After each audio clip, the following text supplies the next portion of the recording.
What's up, everyone? Welcome back to Dumpster Talk, episode 16, Yeah. I believe. Sweet 16, considering our guest. Oh, yes, sweet 16. So we are with Alex, Todd, Isaiah, and Dan, and we have a special guest today, Wow. Amy Hinton of Fast Markets. We have a long history with Amy. Me, Alex, and Dan, actually, we first met her at ISRI 2022, and ever since then we've just been really great friends, and we were so glad to meet Amy. But so yeah, Amy, do you just want to go in a quick bio about kind of who you are and what you do with Fast Markets? Yeah, absolutely. Well, first and foremost, Hello. Hello, and thank you very, very much for having me. I know this has been a long time coming, but I'm finally in the dumpster, even if I'm not there physically, but I'm definitely with you in spirit. This doesn't count, does it, guys? This does not count as our visit. I think we need a part It's a two. warm-up. Yes, it is definitely a warm-up. So Fast Market is a cross-commodity price reporting agency. I work as a senior price reporter in the metals and mining division of the business, with a particular focus on US ferrous scrap. I actually started with the business back in January 2019, so not actually that long ago, when I was based in London, and I was on the base metals team over there, focusing mostly on nickel and secondary aluminium. So I did have some footing in scrap to start with, but then the opportunity arose to come over and work with the US team on ferrous scrap, and I decided just to go for it. So obviously you can tell I'm not from round here, and it's been a little bit of an adjustment for me. So obviously I've had to get to grips with the market, which is, can be like the Wild West, but I've also had to get used to sort of few cultural differences. Todd, let's. The elephant in the room is aluminum. Can we do this together? Oh dear. How do you do it? Aluminum? I can't even say it like that. Could you do it? Aluminium. Oh, I love it. That's just perfect. I like it better. It sounds sounds better good, than what we do, Do you know right? what? You just think of condominium. Aluminium. Okay. There you go. All right. Beautiful. Beautiful. I get funny looks now. I refuse to say aluminum. I will. If pushed, I will. But yeah, so that's just one of many fabulous differences between the US and the UK. Understood. And our team, guys, why don't you talk, nickel being your background, that's actually a great jumping off point, because this year has been an absolute disaster for nickel with the London Metal Exchange. And we've been so focused on nickel. Are we in a selling or a buying mode now, boys? We're buying it. Yeah. We are not selling. It's crazy what's happening. It really. Well, I used to. I watched what happened. I try to keep in sort of touch with my old markets, and I always had a real fondness for nickel. And I remember during LME week in my first year with Fast Markets, the company, like the sort of industry, went into like a mini meltdown because the price rose something like 8 or 9% in a day. And that pales into, I think back about that and I laugh. Myself and my colleague at the time had to stop in the middle of one of sort of the trading houses, held a lovely champagne reception. We got wind that this had happened to the price, and we were huddled in the foyer, like writing up, because obviously pricing is our business. Like obviously we cover the markets, but that's very much our focus on the movement in the prices. And now compared to what has happened this year, it seems almost sort of, It's so trivial. in the ocean by comparison, but it just goes to show, like, and nickel is famously macro sensitive, so it's it can only take a tweet from time to time to. I think that's what did happen the first time around, depending on who you ask. Oh, that was Big Shot. Remember we did Big Shot, Big yes. Shot, and the whole Big thing. nickel holder. Yeah, it's amazing. And actually, you're in London Metal Exchange. Is the ring as austere as our dumpster? What does the ring look like? I've been there. I used to actually do our futures coverage. So in the London base metals team covers the because base metals are much more widely traded and on a futures basis than ferrous, although we are, moving in that direction. We used to cover the LME close and open every day, and I went to, we used to go down there from time to time, and it's definitely not, it's not the dumpster, what is, or as I would call it, the bin. There's our first one. If we had over 21s, there would be a drinking game for each term, but we'll find another way to do that. But honestly, yes, the bin instead of the dumpster already, guys. She's holding tight. Well, they don't differ in size that much. The ring is not huge. It's crazy. No one has that. We Americans just take everything for, it's like the stock market or it's like this. Can you describe what actually happens? So it's an open outcry ring. You get the traders from the various. So you get various categories of membership to the LME, and then you get the traders that are actually on the ring. The Cat 1 members, and they're there with their telephones and their hand signals. I've got a really good, one of the first ever sort of mentors that I had been trading there for sort of multiple decades, and he said in that time it has changed. It's become slightly more digitized. You're not writing your orders down on slips anymore, but it is really two telephones, hand signals. Like, it's still, I am by no means an expert. I know people that are, but it's lively. It's great fun. It's why they didn't abolish it after COVID. I know there was a lot of talk that things would go permanently online, and I know there was a lot of resistance because it's such an institution, and I'm glad that it's ongoing. Oh, it's amazing how much business is transacted based on these little. I love the term public outcry. Or was that incorrect? What is it? Open outcry. An open outcry. I think that's what it is. I might be possibly showing my ignorance here, but no, it's an open outcry, I think is the term that is used. So it means that you're actively shouting at each other. Yes. Yeah. Boys, who is responsible for the tea time at 3? Oh, I don't know. Is there a tea time there? Do you know what? It's funny. I know exactly to what you're alluding, and that is, having a sit-down tea at 3 p.m. every afternoon.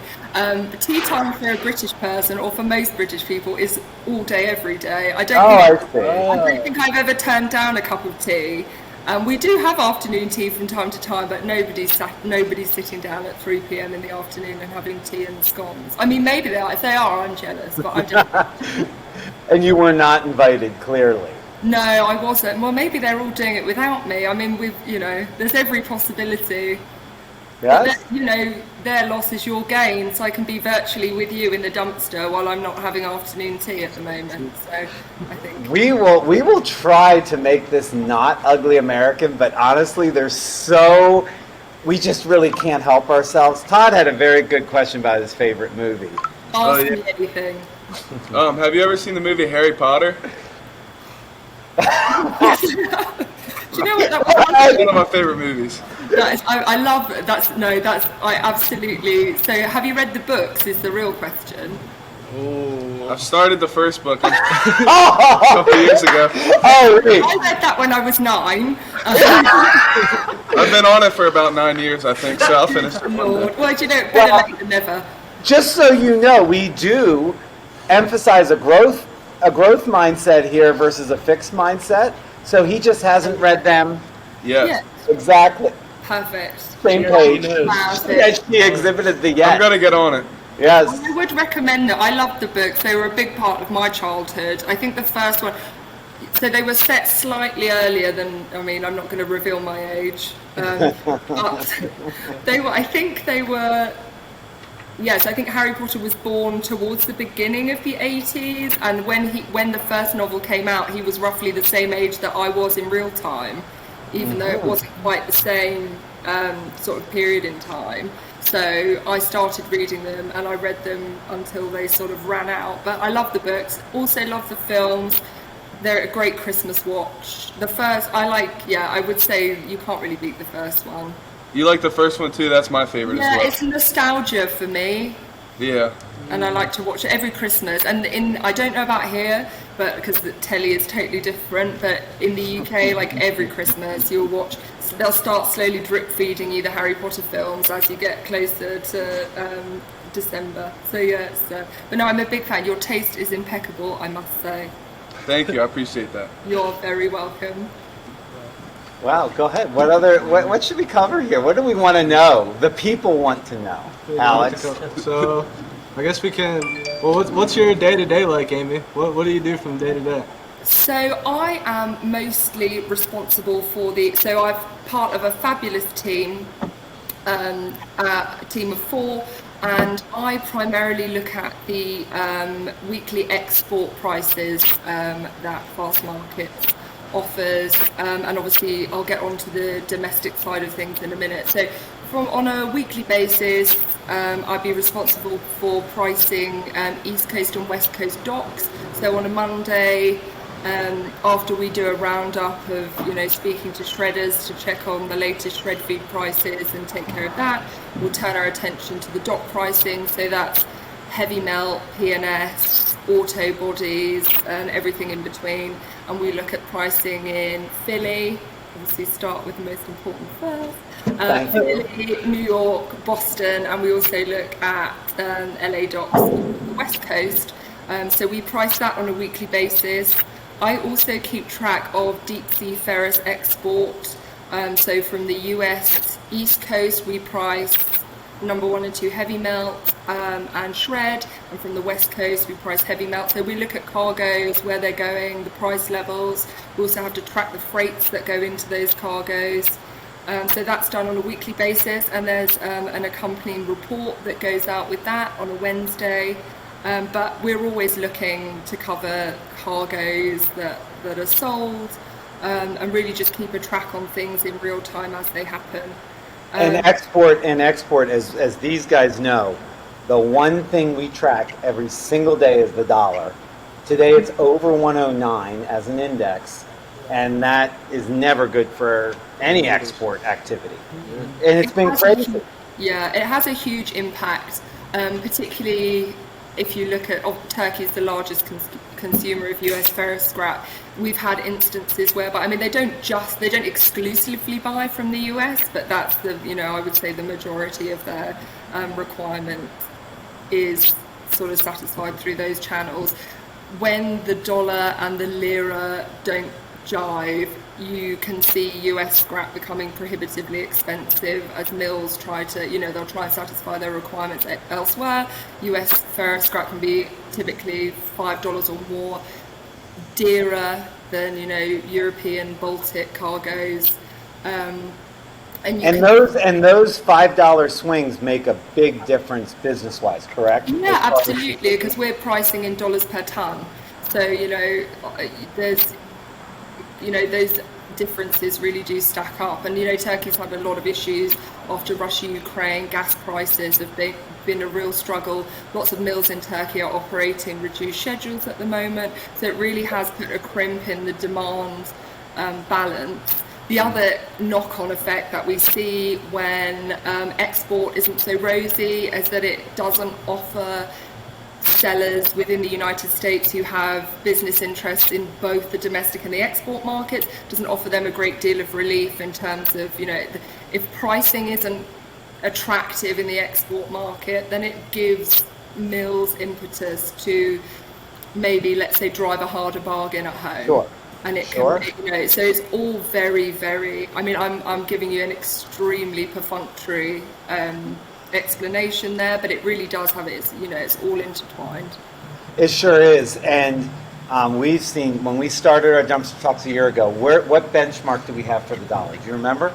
It was 90. 90. We were like, hey, will it be above 90 or below? Yeah. Now it's 109, which is crazy. And I believe the inflation rate in Turkey, we have a hideous inflation rate, but like Turkey is like 40%. Yeah. I think at least inflation. Well, so the lira is in such trouble, and that's going to impact export markets, which impacts domestic. Mm-hmm. And we've seen, the conflation of exorbitant interest and prohibitively expensive energy costs has really, they've reached an apex whereby we've seen, on a very basic estimation, raw materials to finished product conversion costs have almost have pretty much doubled over the last 6 months or so, and that obviously has a huge impact on how you can, how much they can afford to pay for the material. Sure. The US wants to ship. So it's all. I personally find it fascinating, which is why I'm here. But it really is. There's no one single. It's a rich tapestry. At the moment, things are perhaps not looking as optimistic as they have previously. Absolutely. But Absolutely. Sorry, didn't mean to. No.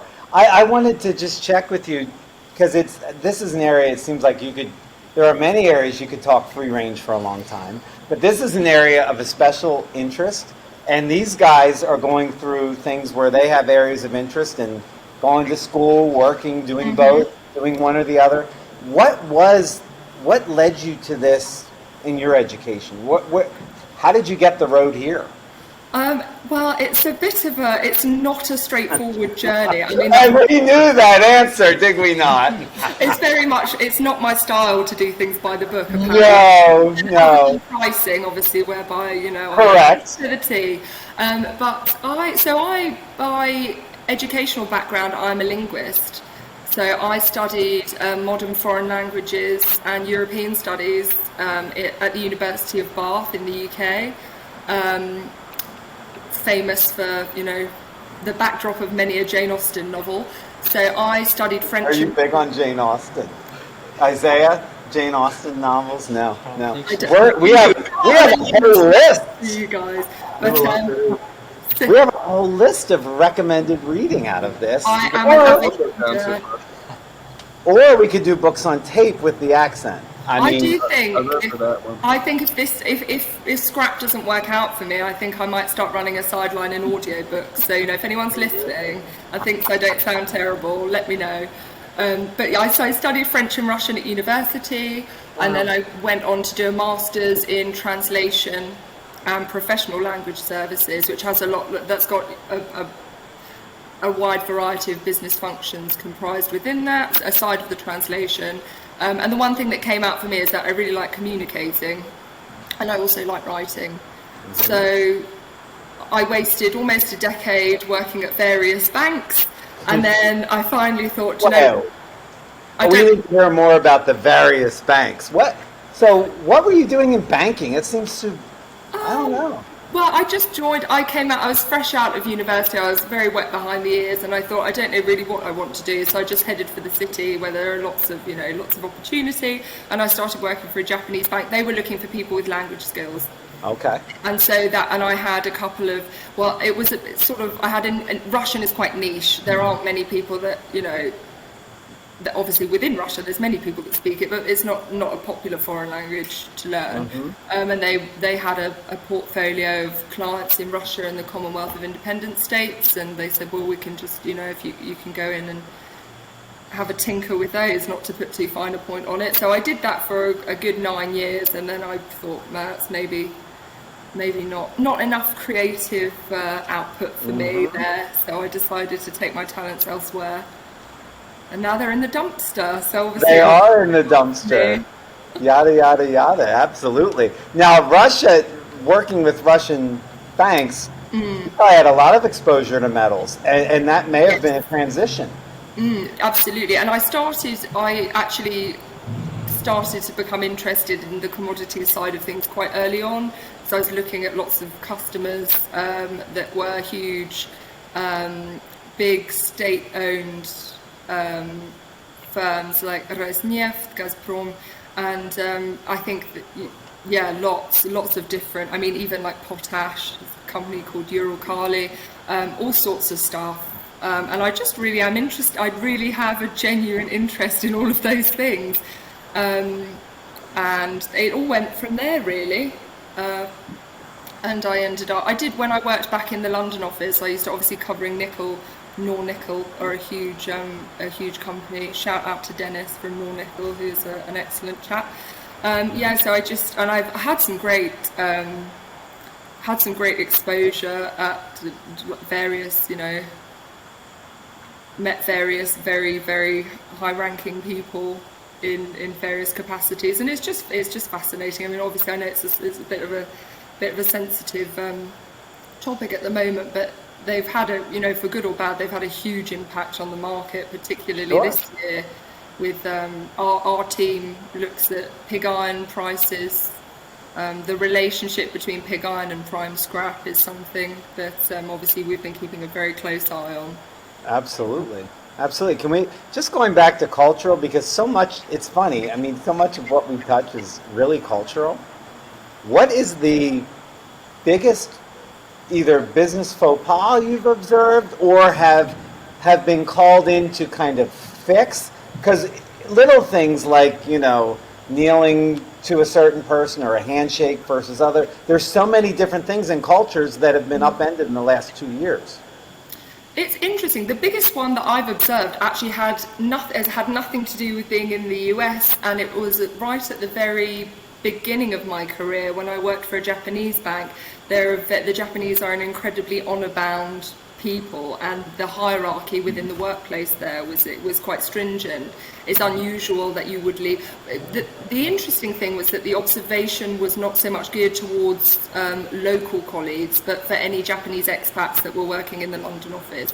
There's an expectation that you don't leave the office before your boss has left. Wow. And it wouldn't work out well for you guys.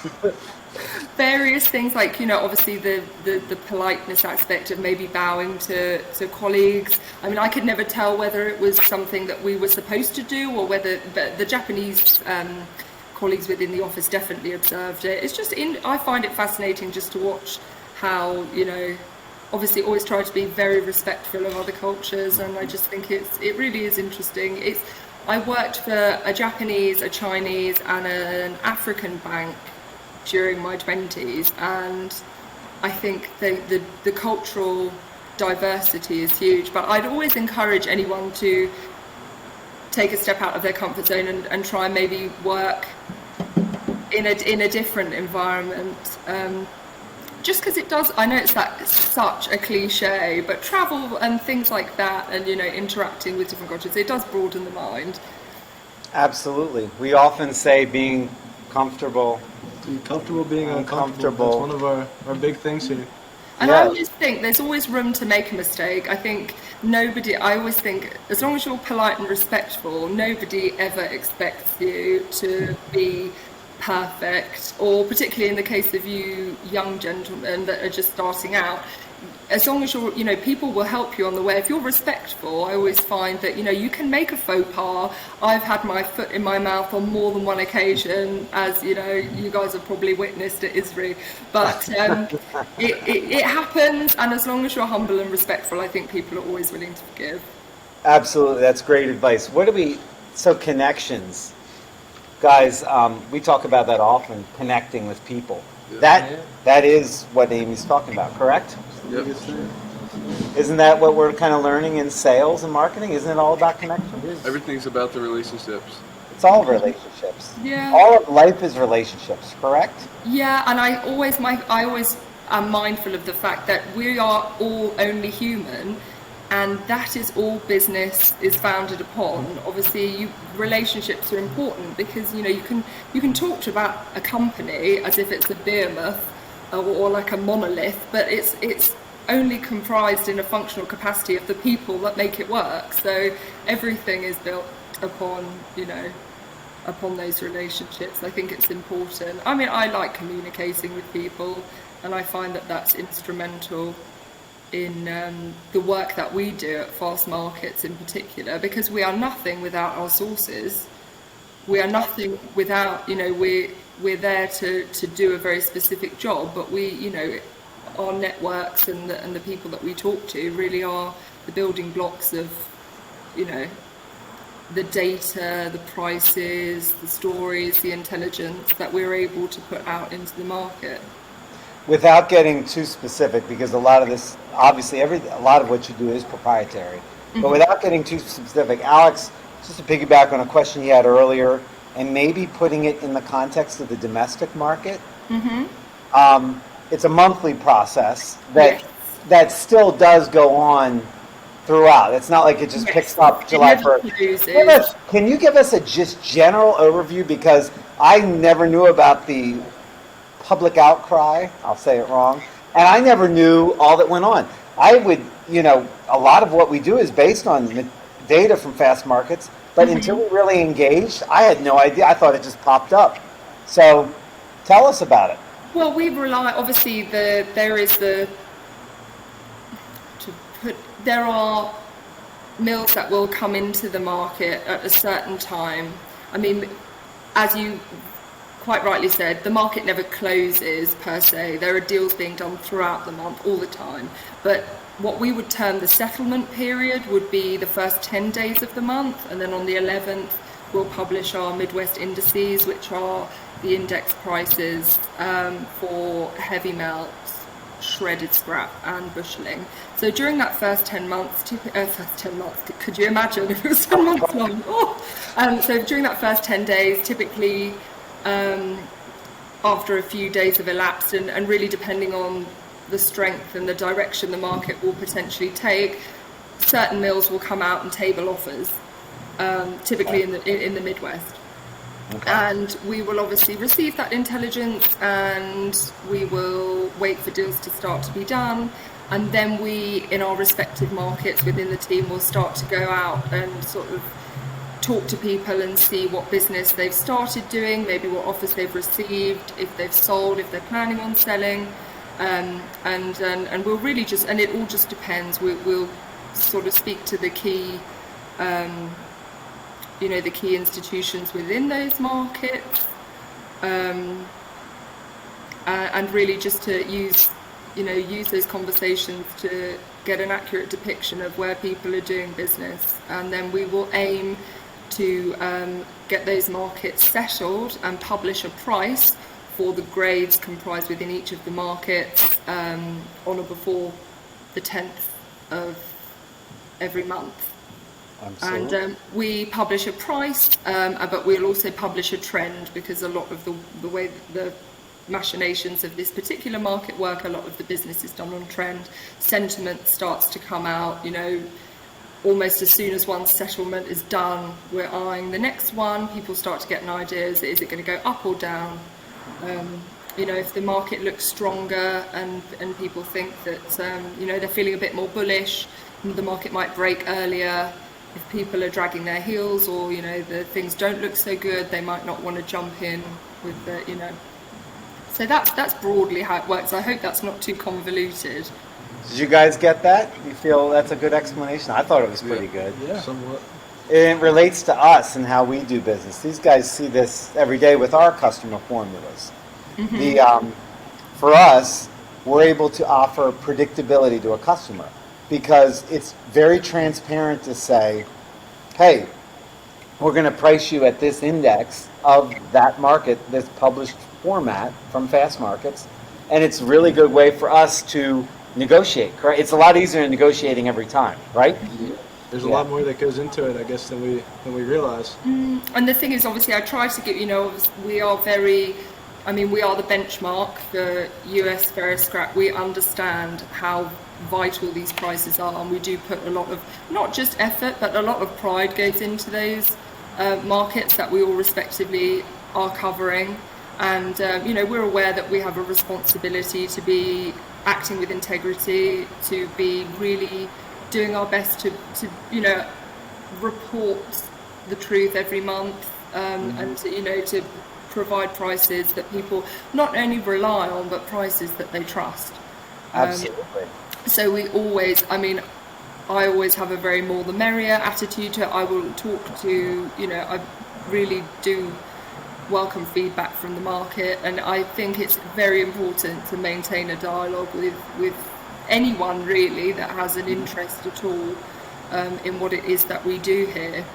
But because it's such an intense, the way that the US, we obviously have markets that we look at on a daily basis. The busheling indicator, for example, is a daily price that we're committed to for the futures market. But as much as we have those day-to-day responsibilities, there's 10 days of every month where we live, breathe, eat and sleep scrap. Mm-hmm. And yeah, it's. I mean, it's great fun.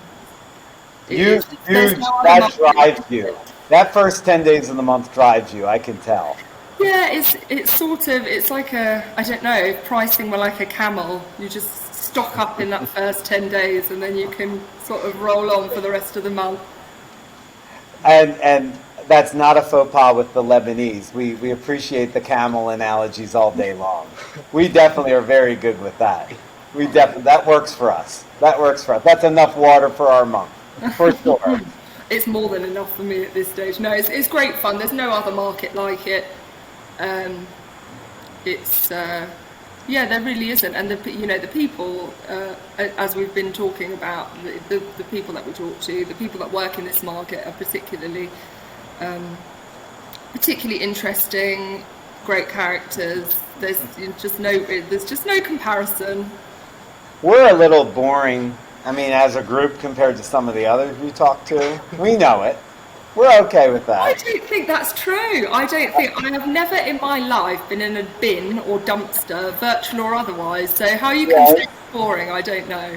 Oh, I think we definitely qualify. What do you think, boys? I don't know. Yeah, we're not that boring then, I guess. I don't know. It'll be better for part 2. Oh, you think? Yeah. Yeah, for definitely sure. for the in-person session. Well, I'll be there in person if I have to. Well, I was actually looking at. That's the other thing about being in the US. This country is enormous, and I think before you arrive, you're a little bit. So I'm in Pennsylvania. You're in Pennsylvania. I was like, oh, how long would it take me? Surely I could scale the whole length of the UK and the time it would take me to still be driving through Pennsylvania. So I will make it there though. What is your favorite American stop so far? Or most unique? Oh, do you know, that's a really difficult question because everywhere is really different. I've got to say Pittsburgh, really. Because I'm living here now. And yes. My wonderful colleague Lisa is a Pittsburgh native, and she really did look after me when I first got here. I don't think I'd be even in the US if it wasn't for her. So for her sort of giving me, a safe space and making it happen. So let's say Pittsburgh. Well, the Steelers are my favorite soccer team for sure. I am going to. I think I'm going to a Steelers game soon. Oh, boys! So I think that it's called assimilation. There you go. I'm assimilating. Although I did go and see a Pirates baseball game. Oh, that's my favorite team, Amy. Yeah, are you a fan? Yes, it's my favorite team in baseball. Oh no! Well, there we go. We're not that good this year, though. Kindred spirits. But I enjoyed it. I mean, it's very different for me. It's all singing, all dancing. It's definitely not like going to watch the football. Well, the football. Who is the football team? I have to say the football because it's always the football. The football. It would be Fulham or Chelsea. Oh, okay. Do you know this? Because I don't know a thing. I see a lot of it trending on Twitter right now. A lot of the games. It's like, it's Manchester United one and like. Wait, Argentina? Yeah, I think I don't. I wouldn't say I'll happily watch it. I'm not like an avid. I'm like it's like I'll happily pop along to the Pirates game. No idea what was going on. Irritated the people I went with enormously by asking constant questions. I'm pretty sure the people all around me were laughing at me the whole time. Oh, in a very nice way. It was with you. It was with you, not at you. I assure you. But yeah, I'll definitely pop along and watch. I had no idea what's going on, but enjoyed it all the same. The snacks were great. Love that. Well, we prepared a little, I would say a light lightning round. Okay. Of we say it, you say it. So we're just going to go around on our list. We're going to do a we say it, and I want to hear your version of saying it. And at the end, we're going to vote on which one is best in each category. Kerry Frick with the stash. Start us off, buddy. Starting off strong with the stash. We're going to go with, trash can or dumpster. We kind of went over this one, but what would you call it, Amy? I'd call it a bin. Okay. The bin. Rubbish. In the bin. Should we change it to bin talks? We could do bin talks if Yeah. I don't know if our corporate sponsors might be a little upset. Yeah, we'll have to talk with them first. We'll talk to them. Go ahead, Alex. We have, so what would you call a faucet? A tap. Tap. A tap. I know you guys say tap as well in certain, but like for me, if I'm going, like any tap is a tap. Like I don't, you know. Well, yeah, that's another issue. So, like, but go ahead. is the Any water- tap is a problem. Is the water like that you get from your fridge, Amy? Is that like tap water too, or no? Well, you can have bottled water, but I mean, here I only seem to drink bottled water. Obviously, I've leveled up, but at home I would have just drunk tap water. What about the water? Do you guys have water that you get from your fridge? Like filtered.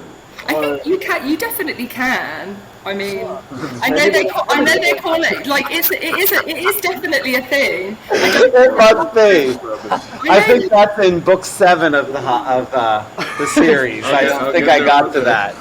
Todd, what's I'm yours? gonna get on it. Restroom. Oh, okay. So toilet or loo is the one that most people use. Like I'm nipping to the loo, but you can also call it like, or if you're particularly old-fashioned. I mean, I don't know. I think my grandmother used to call it a water closet. Oh, beautiful. But yeah, but loo. I'd say loo.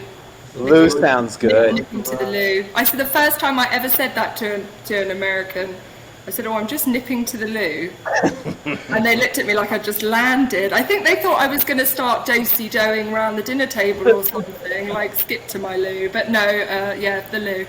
Skip to My Lou is my first guitar song I learned when I think it's because of the chords it has, and that's how the further I got. Well, if I ever go to the restroom, I'll expect you to play that every time. Oh, Carrie will be doing that. Isaiah, give me Yeah, yours. what would you call a cookie? A biscuit. A biscuit. Yeah. That just sounds so non-sugary. Well, the thing is, we've become Americanized, and we do have cookies too, but biscuits are very specific. They're like, I mean, they're delicious, but they're a lot, like, they're not chewy like a cookie, and you dip them in your tea. That just sounds like it's devoid of enough sugar for me to be celebrating something. Trust me, they're not, honestly. In fact, next time, I will just bring back a job lot of British biscuits, and I'll just send them to you guys, because they're definitely, yeah, you could definitely lose a few teeth. That's another. Oh, sorry, carry on. Oh yes, let's not get into the teeth. I don't know. Losing teeth is a thing over there. Well, apparently, Scurvy. I don't think mine are You're- too bad. You're all good. But a slang word for teeth would be gnashers, which I always find is Good one. All my dentist friends would love gnashers. It makes them sound interesting. Yeah, and I mean, like, well, they sound mildly terrifying, don't they? I know we've got a reputation for having terrible teeth, but I think, I know Oh, that. you've upheld the country in a good way. In a good way there. I do my best. I do try and do my bit. My favorite is chips. What Oh, would you call? Crisps, So first of all, let's deconstruct crisps. by all means. You can't say the word crisps without, like, it's weird. It's a weird Yeah, word. It's crisps, plural. Say crisps instead of chips. If you think about that word, it is the hardest word to say. Crisps. Crisps. It's definitely. It's A linguist. It's sort of sibilant, isn't it, Chris? Yes, a Yeah. linguist specialist would be the only one I would trust with the word crisps. But no, I mean, for me, they're almost a food group in their Yes. own. So I'm a big crisp. Do you have a favorite American brand of crisps? So I really like. Okay, so I'm gonna say Takis. I know you guys. Is it Takis? Is how you say it? What is a talkie? I really like. Is it the Fuego ones? The like the really spicy ones. Like they're my number one fave. You gotta try the lime Takis.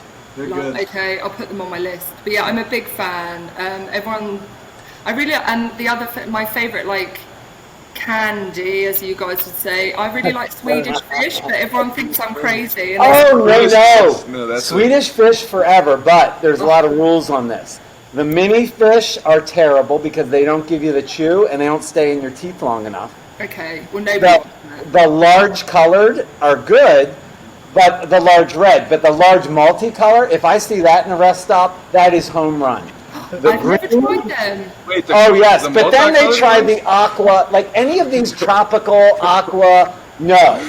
But it's the original orange, red, green, and yellow.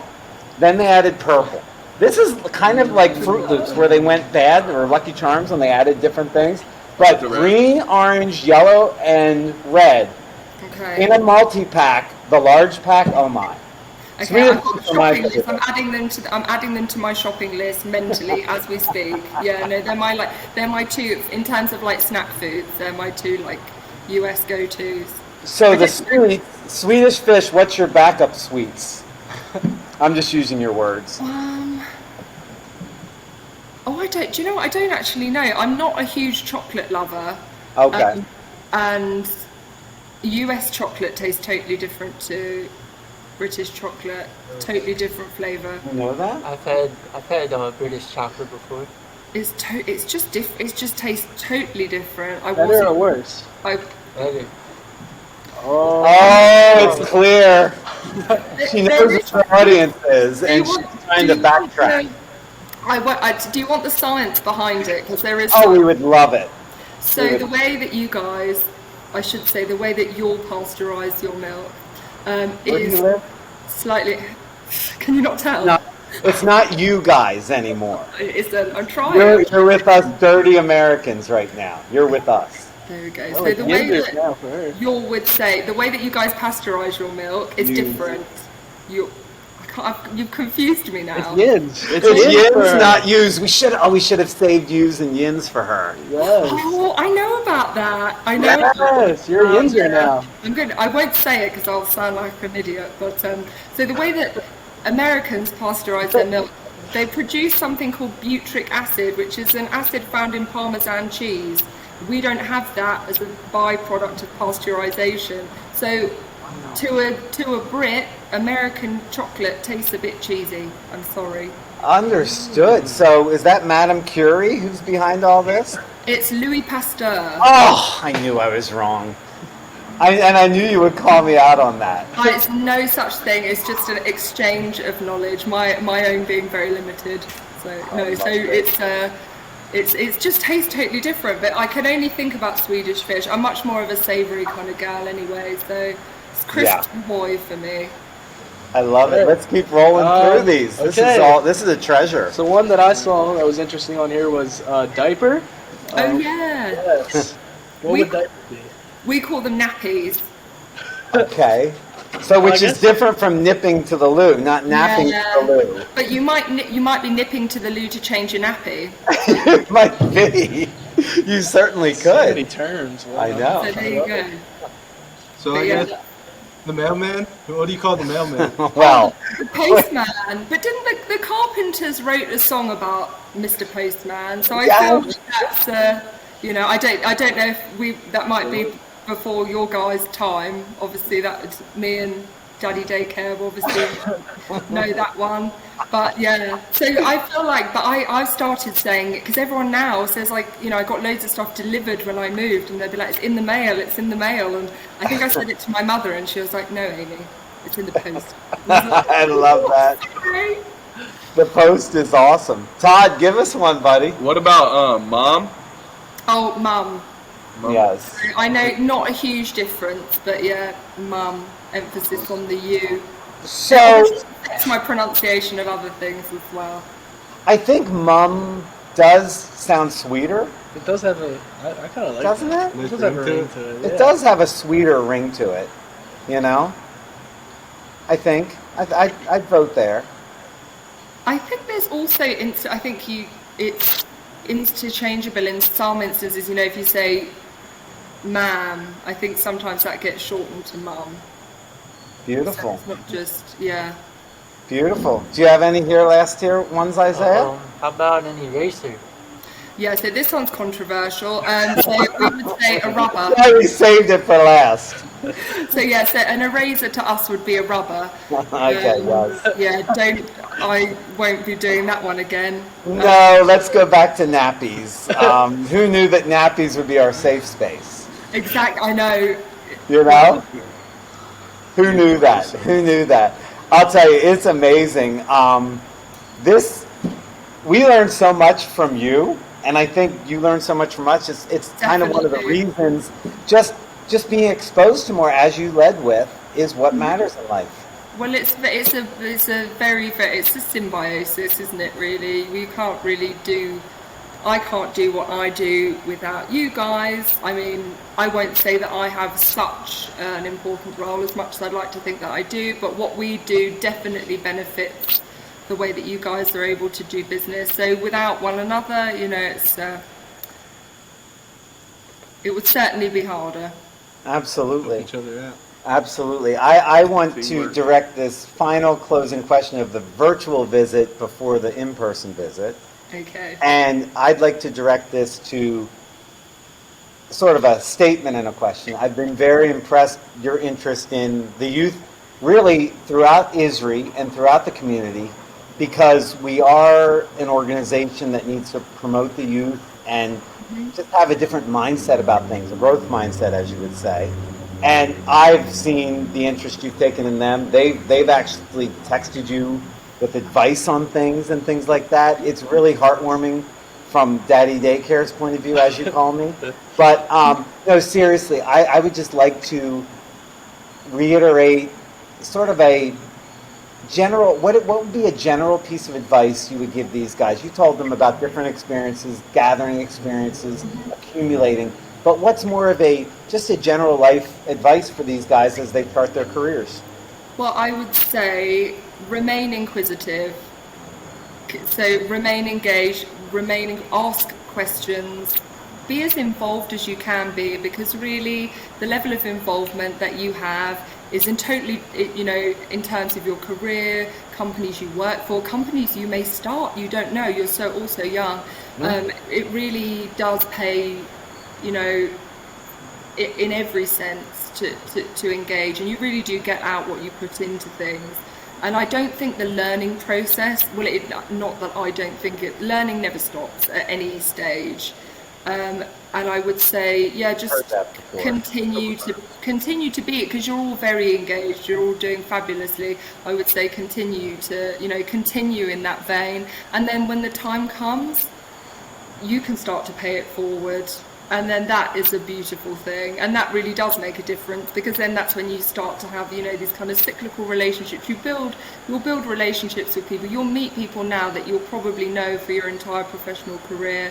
Those people may become friends. Some of them will definitely become friends, mentors, and then when the time is right, you will slip into those shoes. But I would be involved, and never stop asking questions, and just never stop learning. I would say. I learn a new thing every day. That rings true, doesn't it, guys? Yes, the power of cluelessness. Yes, Carrie's a big fan of the power of universal. cluelessness. I think we should rebrand that for him, but we'll work on that. But it is never learning. It's always learning. As they say, ignorance is not a crime, but it is a waste. Yes? And you don't want to, not that any of you would ever be in that category, but yeah, that's kind of the ethos by which I live my life. Ignorance belongs in a nappy, to be quite honest. Exactly, or even in the dumpster. Yes, in the bin. In the bin. This has been an absolute pleasure. We've been waiting for this. We can't thank you enough. Thank you Boys, very what much. are your Thank you, thoughts Amy. on this? Thank you. Yes, I thank mean, you. It's been an absolute pleasure. I've enjoyed every second, and obviously the next logical step from here is for me to come down and have an in-person dumpster. Someone will have to help me in though, because I don't fancy my chances. We got the door open for you. yes, so we have a door entry or a hop over option. You guys are so sophisticated. I truly. Oh, we are. I don't deserve you. Oh, you certainly do. Again, thank you for your time. Amy Hinton, Pleasure. Fast Markets, we can't thank you enough. Thanks for being with us in the bin. Anytime. Thank you, Sard Recycling. It's been a pleasure, as always, as I knew it would be. Have a great day. Thank you, Amy. Take care. Bye-bye.